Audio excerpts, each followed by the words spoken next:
नमस्कार मित्रों, मैं दिनेश कुमार कछावा आपके लिए हिंदी साहित्य के बहुत ही खास प्रश्नों को लेकर के आया हूँ। मित्रों, निश्चित रूप से यहाँ से एमपी टेट वर्ग 2 और सभी अन्य महत्वपूर्ण परीक्षाओं में जो है प्रश्न बनने की जो है संभावना है। और आप लोग वीडियो को पूरा देखिए और लाइक कीजिए, शेयर कीजिए। और अगले वीडियो में मैं आपके लिए 50 प्रश्नों की सीरीज़ लेकर के जो है आऊँगा और हम सब मिलकर के उन प्रश्नों का हल निकालेंगे।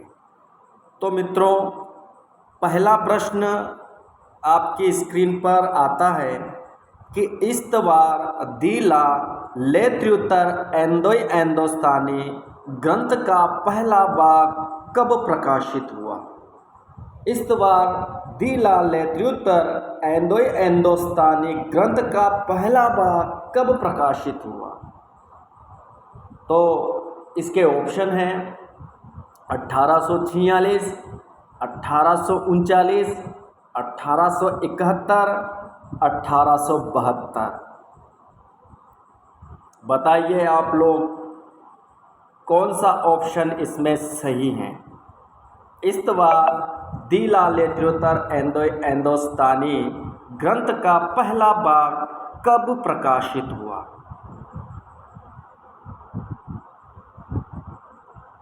तो मित्रों, इसका सही उत्तर है 1839। इसका सही उत्तर है 1839। 1839 को जो है इसका पहला भाग जो है प्रकाशित हुआ।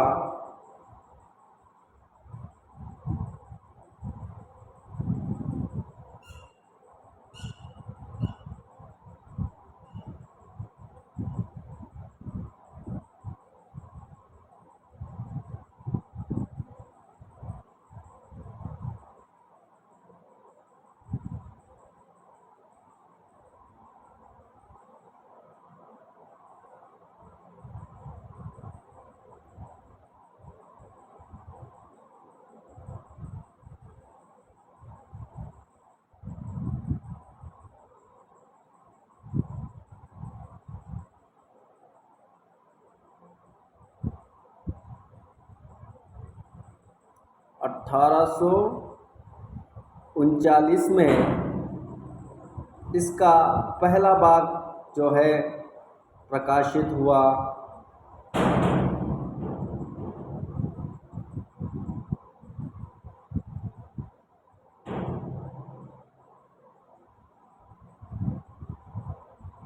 अठारह सौ उनचालीस इसका राइट आंसर है। 1839 को इसका पहला भाग जो है प्रकाशित हुआ है। और मित्रों, इसके संबंध में यह ग्रंथ 1839 में जो है लिखा गया है। और इस ग्रंथ के 3 भाग जो है प्रकाशित हुए हैं।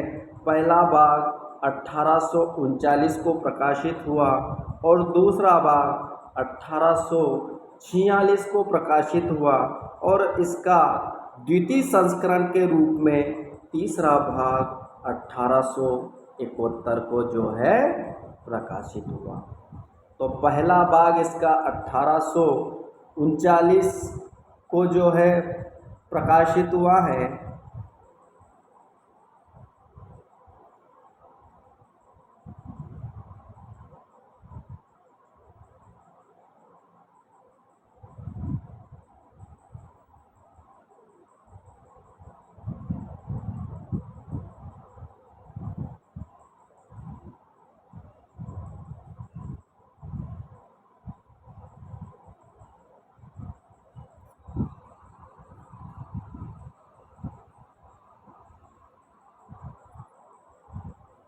पहला भाग इसका 1839 को प्रकाशित हुआ है और दूसरा भाग इसका 1846 को प्रकाशित हुआ है और तीसरा भाग द्वितीय संस्करण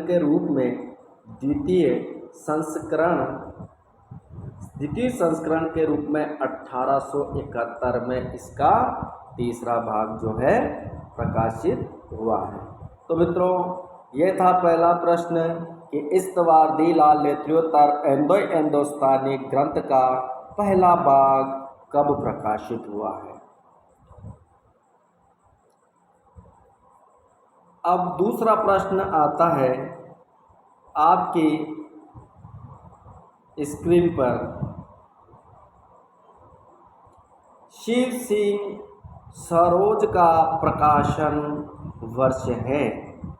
शिव सिंह सरोज का प्रकाशन वर्ष है।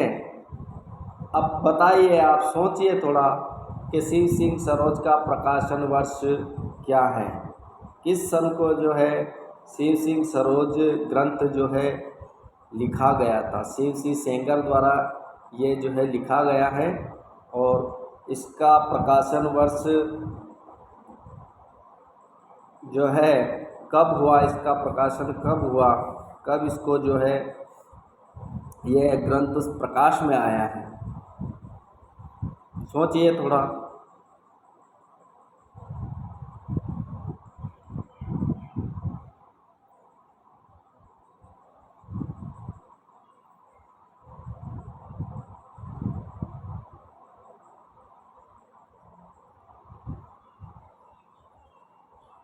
तो मित्रों, शिव सिंह सेंगर का प्रकाशन वर्ष है 1873, 1884, 1883, 1885। इनमें से शिव सिंह सेंगर का प्रकाशन वर्ष क्या है।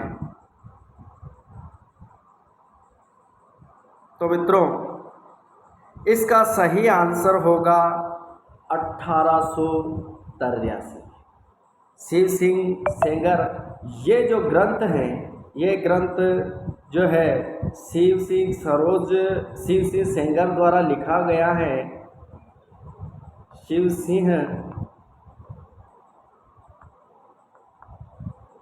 सिंह सेंगर द्वारा ये ग्रंथ लिखा गया है और यह ग्रंथ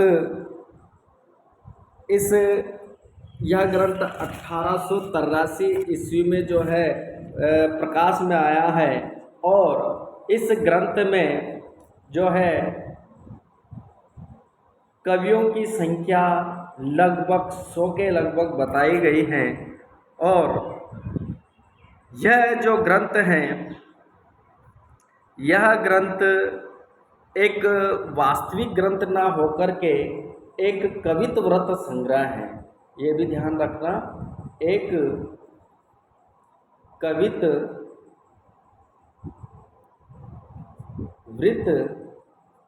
संग्रह है। ये ग्रंथ वास्तविक ग्रंथ ना होकर के एक कवित्ववृत्त जो है ये ग्रंथ है। तो इसका वास्तविक आंसर होगा कि शिव सिंह सेंगर का प्रकाशन वर्ष कब हुआ शिव सिंह सरोज का, तो 1883 जो है इसका राइट आंसर जो है होगा। 1883 इसका राइट आंसर होगा।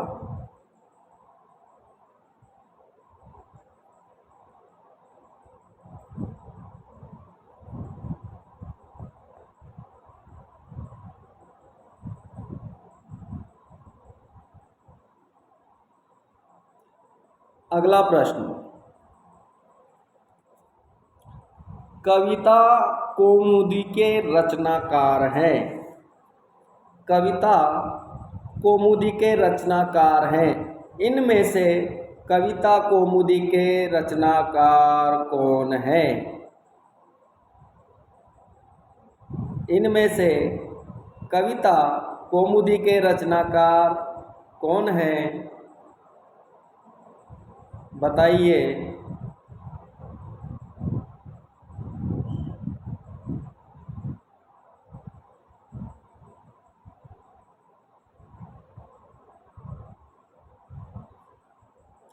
इनमें से कविता कौमुदी के रचनाकार कौन हैं?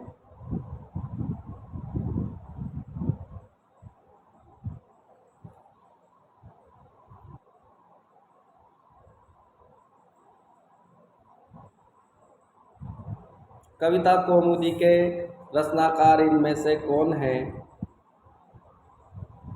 तो इसका सही आंसर होगा मिश्र बंधु, श्री वियोगी हरि, राम नरेश त्रिपाठी, श्याम सुंदर दास। तो मित्रों, कविता कौमुदी का जो रचनाकार है वो है राम नरेश त्रिपाठी। अब यह जो ग्रंथ है यह 1917 में जो है प्रकाश में आया है। यह 1917 को प्रकाशित हुआ है। 1917 को प्रकाशित हुआ है और इस ग्रंथ में भारतेंदु से पूर्व 89 कवियों का विवरण प्रस्तुत किया गया है। इस ग्रंथ में भारतेंदु हरिश्चंद्र से पूर्व 89 कवियों का जो है विवरण प्रस्तुत किया गया है और इसके दूसरे भाग का जो प्रकाशन हुआ है वो 1926 के में हुआ है। पहला भाग इसका 1917 में प्रकाशित हुआ और दूसरा भाग इसका 1926 में प्रकाशित हुआ। और इसके दूसरे भाग में 49 आधुनिक लेखक और कवियों का विवरण मिलता है। यानी कि इसके प्रथम भाग में जो है 89 कवियों का विवरण मिलता है और 1926 में इसका दूसरा भाग प्रकाशित होता है।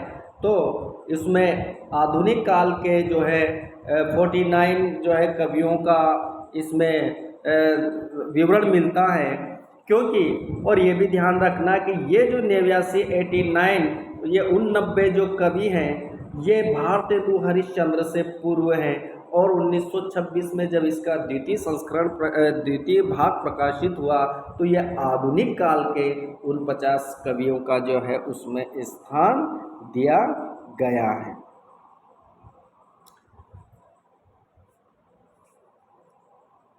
अगला प्रश्न आता है,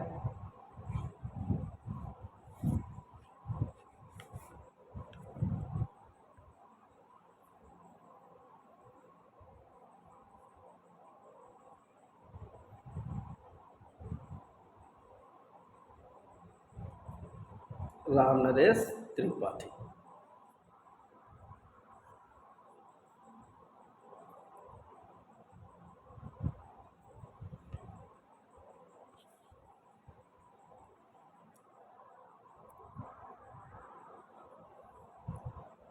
आचार्य रामचंद्र शुक्ल द्वारा लिखित हिंदी साहित्य का इतिहास ग्रंथ कब लिखा गया?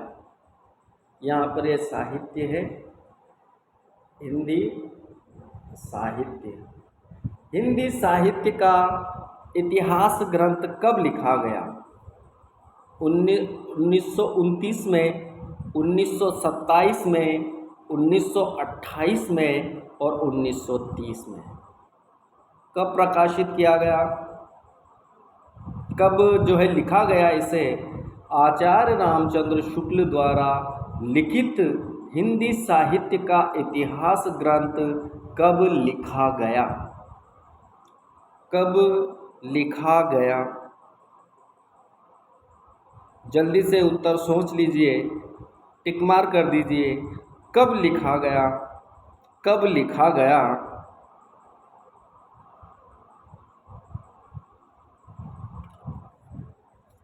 तो मित्रों, इसका सही आंसर होगा 1927। 1927 में जो है इसे लिखा गया है। 1927 में इसे लिखा गया है। अब प्रश्न ये आता है कि 1929 को क्या हुआ? तो मित्रों, इसका 1929 को प्रकाशन हुआ है। 1929 को ये यह प्रकाशित हुआ, इसका प्रकाशन हुआ है और 1927 में इसे लिखा गया है। 1927 में इसे लिखा गया है और यह ग्रंथ पहले नागरिक प्रचारणी सभा द्वारा शब्द सागर की भूमिका के रूप में लिखा गया था। यह ग्रंथ नागरिक प्रचारणी सभा द्वारा शब्द सागर की भूमिका में यह ग्रंथ लिखा गया था और बाद में जो है इस ग्रंथ का नाम बदल करके हिंदी साहित्य का इतिहास कर दिया गया है। और यह ग्रंथ हिंदी साहित्य के इतिहास में एक युगांतरकारी अध्याय है और यह इसी ग्रंथ को अभी तक प्रमाणिक माना जाता है। अभी तक शोधकर्ताओं ने इसमें किसी भी प्रकार का संशोधन नहीं किया है। तो मित्रों, ये याद रखें कि हिंदी साहित्य के आचार्य रामचंद्र शुक्ल द्वारा हिंदी साहित्य का जो इतिहास ग्रंथ है, हिंदी साहित्य का जो इतिहास ग्रंथ है वो 1927 में लिखा गया है और 1927 में लिखा गया है और 1929 को जो है इसका प्रकाशन हुआ है। 5वां प्रश्न, हिंदी साहित्य के इतिहास के कालखंडों का दोहरा नामकरण करने वाले विद्वान कौन हैं?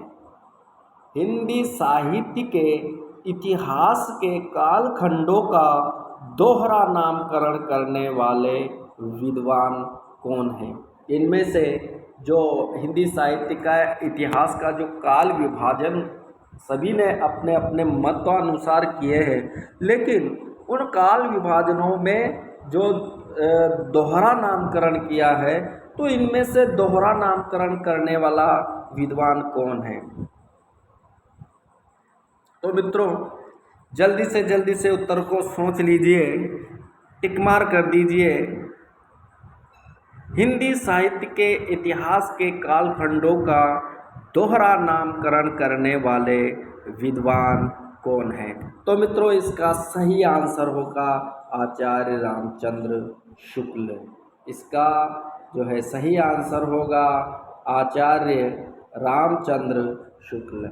आचार्य रामचंद्र शुक्ल इसका सही आंसर होगा, आचार्य रामचंद्र शुक्ल।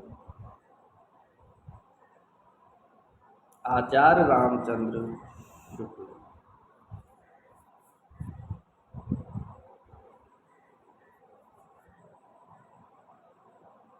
इसका सही आंसर है आचार्य रामचंद्र शुक्ल। 6वां प्रश्न, आचार्य रामचंद्र शुक्ल ने भक्ति काल को किस नाम से संबोधित किया है? आचार्य रामचंद्र शुक्ल ने भक्ति काल को किस नाम से संबोधित किया है? आचार्य रामचंद्र शुक्ल ने जो नामकरण किए हैं उनमें से भक्ति काल को किस नाम से संबोधित किया है? उत्तर मध्यकाल, पूर्व मध्यकाल, अंधकार काल, मध्यकाल। तो मित्रों, इसका सही और सटीक आंसर होगा पूर्व मध्यकाल। आचार्य रामचंद्र शुक्ल ने जो है भक्ति काल को पूर्व मध्यकाल भी कहा है। जैसा कि पूर्व में हम लोगों ने प्रश्न को पढ़ा कि दोहरा नामकरण करने वाले विद्वान कौन है, तो आचार्य रामचंद्र शुक्ल है। तो आचार्य रामचंद्र शुक्ल ने भक्ति काल को, आचार्य रामचंद्र शुक्ल ने भक्ति काल को पूर्व मध्यकाल कहा है।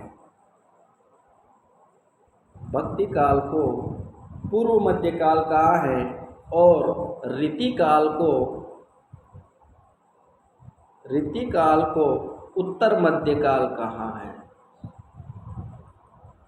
उत्तर मध्यकाल कहा है। तो इसका सही आंसर होगा पूर्व मध्यकाल। उत्तर मध्यकाल इन्होंने रीतिकाल को कहा है। तो आचार्य रामचंद्र शुक्ल ने भक्ति काल को किस नाम से संबोधित किया है? तो पूर्व मध्यकाल को संबोधित किया है। अगला प्रश्न, हिंदी साहित्य का आदिकाल पुस्तक के लेखक कौन है?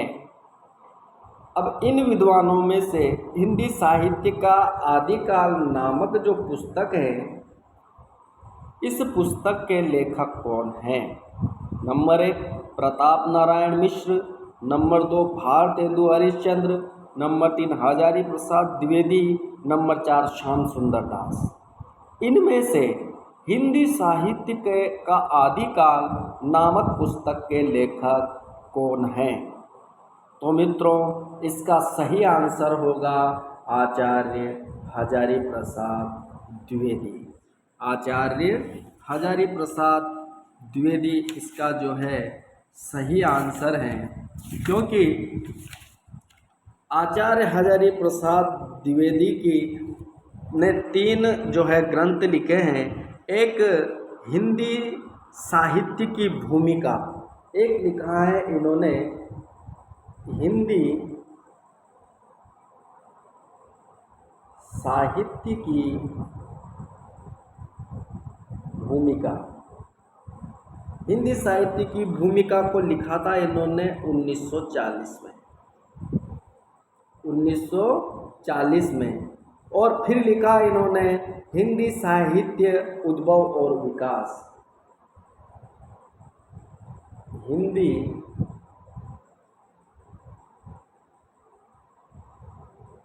साहित्य उद्भव और विकास, ये लिखा इन्होंने 1952 में। और ये जो हिंदी साहित्य का आदिकाल है, इस पुस्तक का रचना काल भी जो है 1952 है।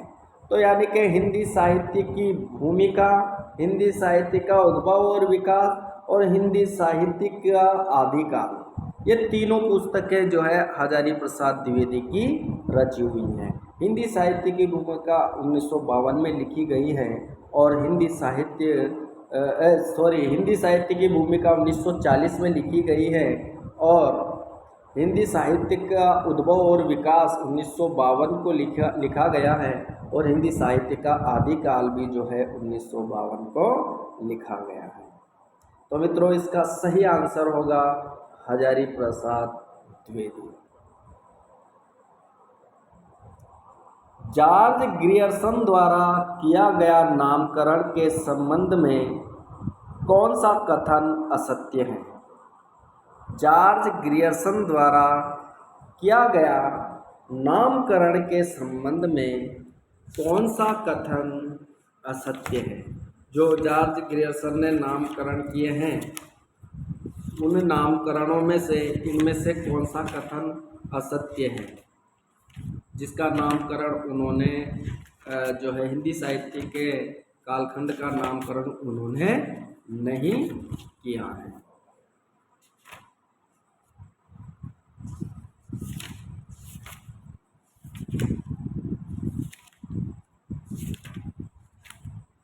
जल्दी से टिक मार्क कर लो, जल्दी से। तो आचार्य जॉर्ज ग्रियर्सन द्वारा किया गया नामकरण के संबंध में कौन सा कथन असत्य है? तुलसीदास चारण काल, इसको चारण काल है, चरण काल नहीं है, चारण काल, मुगल दरबार, परिवर्तन काल। तो मित्रों, जॉर्ज ग्रियर्सन ने अपनी पुस्तक में जो है 12 कालखंडों का नामकरण किया है। 12 कालखंडों में उन्हें उसमें विभाजित किया है, जिसमें चारण काल भी उन्होंने नाम दिया है, मुगल दरबार भी उन्होंने नाम दिया है, तुलसीदास भी उन्होंने नाम दिया है। इसके अतिरिक्त जो है जायसी की प्रेम कविता, ये भी नाम उन्होंने दिया है और 15वीं सदी का पुनर्जागरण, ये भी नाम उन्होंने दिया है और रीति संप्रदाय, ये भी नाम दिया है तुलसी के अन्य प्रवृत्ति ये भी नाम दिया है, और 18वीं शताब्दी विक्टोरिया के शासन में हिंदुस्तान ये भी नाम दिया है। तो यानी कि ये ऑप्शन जो है पूरी तरह से गलत है, क्योंकि ये जो परिवर्तन काल नाम है, ये परिवर्तन काल नाम जो है मिस्र बंधुओं ने जो है आदिकाल के आधुनिक काल के संदर्भ में जो है दिया था। तो ये जो नाम दिया है ये मिस्र बंधुओं ने दिया है, मिस्र बंधुओं ने यह नाम दिया है, ये जॉर्ज ग्रियर्सन ने नहीं दिया है। तो ये जो है इसका जो है उत्तर होगा, इसका उत्तर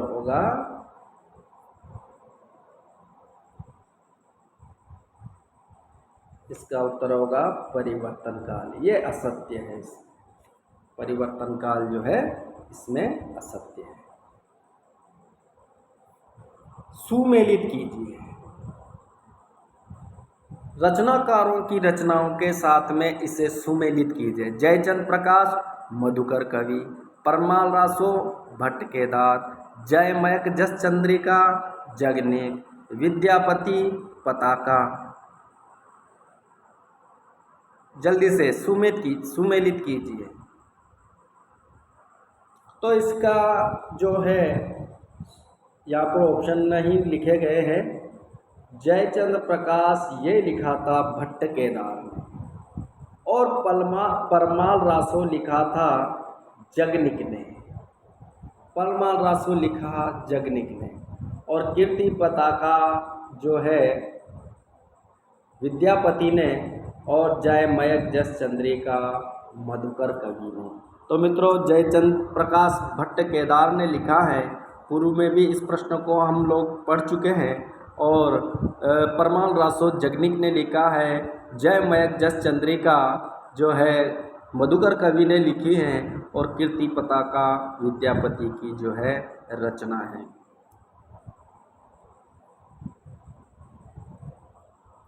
रासक शब्द से रासों की उत्पत्ति मानने वाले विद्वान हैं।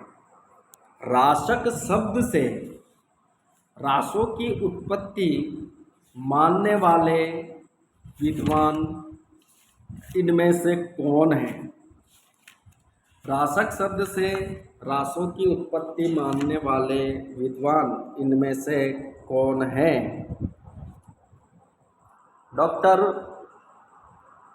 डॉक्टर विश्वनाथ प्रसाद मिश्र, गारसादी तासी, आचार्य रामचंद्र शुक्ल या हजारी प्रसाद द्विवेदी। रासक शब्द से रासों की उत्पत्ति मानने वाले विद्वान कौन हैं? कौन है? यहाँ पर कौन है? डॉक्टर विश्वनाथ प्रसाद मिश्र, गारसादी तासी, रामचंद्र शुक्ल, हजारी प्रसाद द्विवेदी। कौन सा कथन इसमें सही है? कौन सा जो है विद्वान इसमें सही है? तो मित्रों इसका सही आंसर होगा कि रासक शब्द से रासों की उत्पत्ति मानने वाले विद्वान है आचार्य हजारी प्रसाद द्विवेदी। और आचार्य हजारी प्रसाद द्विवेदी और ये जो आचार्य विश्वनाथ है, इन्होंने रासक शब्द का अर्थ माना है काव्य। और ये जो गारसादी तासी है, इन गारसादी तासी ने जो है रासक शब्द की उत्पत्ति राजसूय से मानी है। राजसूय से मानी है। और आचार्य रामचंद्र शुक्ल ने रासक शब्द की उत्पत्ति रसायन से मानी है। और हजारी प्रसाद द्विवेदी ने रासक शब्द की उत्पत्ति जो है रासक से मानी है। तो इसका सही आंसर होगा हजारी प्रसाद द्विवेदी। इसका सही आंसर होगा हजारी प्रसाद द्विवेदी। हजारी प्रसाद द्विवेदी। अगला प्रश्न, निम्न में से पृथ्वीराज रासो ग्रंथ को अर्ध प्रमाणिक मानने वाले विद्वान नहीं हैं। इनमें से पृथ्वीराज रासो को अर्ध प्रमाणिक मानने वाले विद्वान नहीं हैं।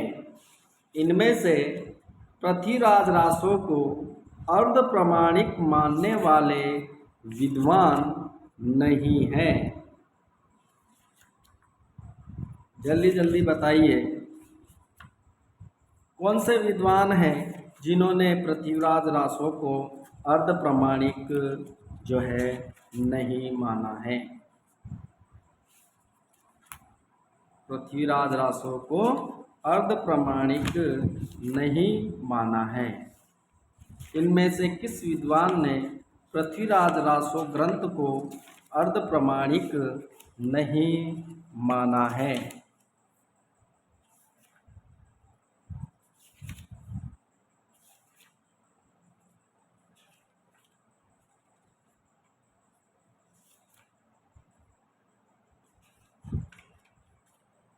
पृथ्वीराज रासो को अर्ध प्रमाणिक नहीं मानने वाले विद्वान इनमें से कौन हैं? तो मित्रों, इसका सही आंसर होगा, इसका सही आंसर क्या है? तो इसका सही आंसर होगा अगरचंद नाहटा।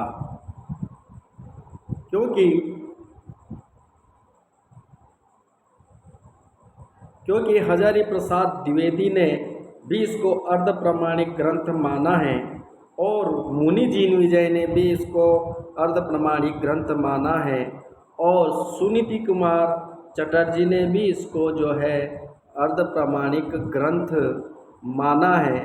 ये जो अगरचंद नाहटा है, इन्होंने पृथ्वीराज रासो को जो है अर्ध प्रमाणिक ग्रंथ नहीं माना है।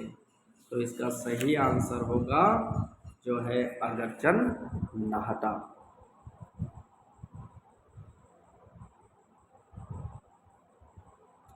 निम्नलिखित में से कौन सा कथन सिद्ध साहित्य के संबंध में असत्य है? सिद्धों ने शून्य समाधि पर जोर दिया। सिद्धों की भाषा संध्या भाषा थी। सिद्धों ने नारी भोग को आवश्यक माना है। सिद्धों का अंगिरस विभत्स था। इनमें से कौन सा कथन असत्य है? तो मित्रों, इनमें से जो है ये चौथा वाला कथन असत्य है, क्योंकि सिद्धों ने शून्य समाधि पर जोर दिया, ये बिल्कुल सही है। सिद्धों की भाषा संध्या भाषा थी, ये बिल्कुल सही है, ये भी सही है। और सिद्धों ने नारी भोग को आवश्यक माना, ये भी सही है। लेकिन सिद्धों का जो है आंगिरस विभत्स था, ये गलत है, क्योंकि सिद्धों का आंगिरस जो था एक तो श्रृंगार और शांत। विभत्स रस जो है उनका आंगिक रस नहीं था। इसलिए ये ऑप्शन जो है सिद्धों के संबंध में असत्य है।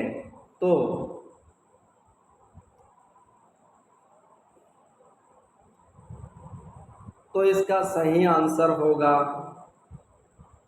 सिद्धों का अंगिरस विभत्स था। ये कथन सिद्धों के संबंध में असत्य है।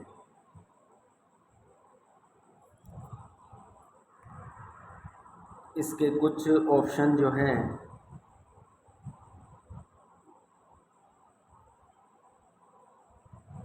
जो है नहीं आ पा रहा है, तो अगला प्रश्न हम जो है ले लेंगे। निम्न में से कौन सा कथन असत्य है?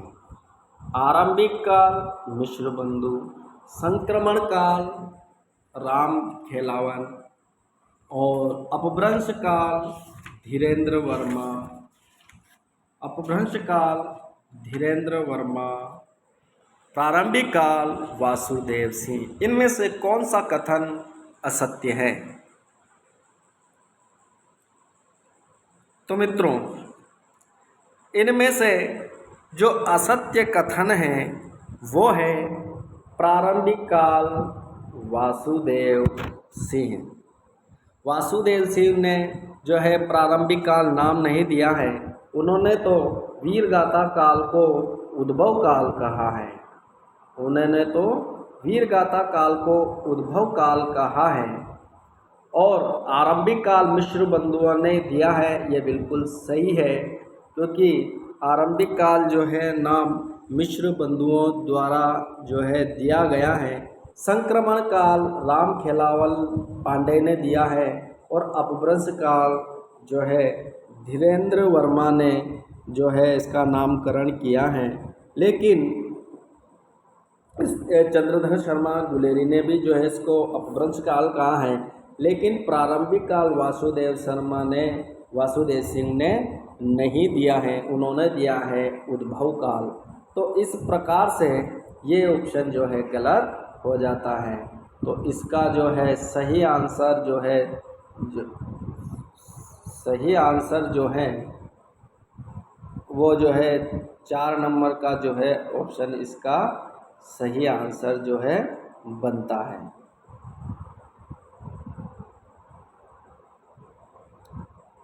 इसका सही आंसर होगा प्रारंभिक काल वासुदेव सिंह।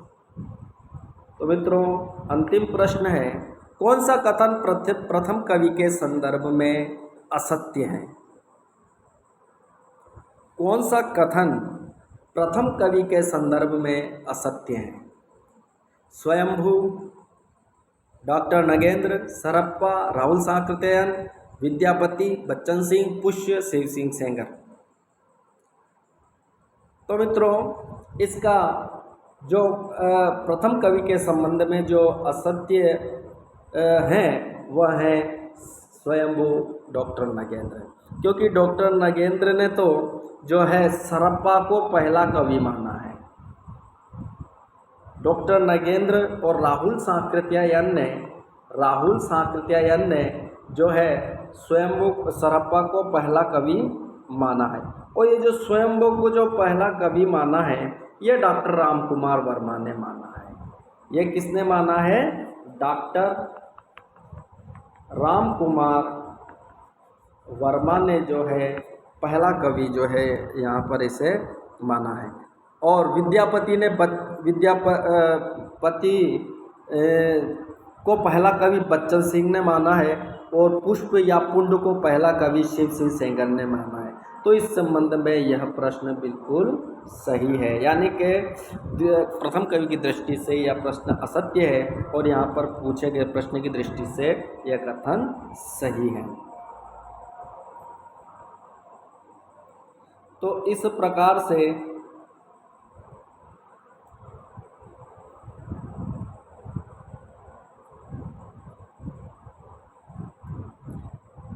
से इसका सही आंसर हो जाता है स्वयंभू। तो मित्रों, ये 15 प्रश्न बहुत ही इम्पोर्टेंट प्रश्नों पर हम लोगों ने चर्चा की है। तो अगले 50 प्रश्नों के साथ में जो है फिर से हाजिर होंगे आपके साथ में।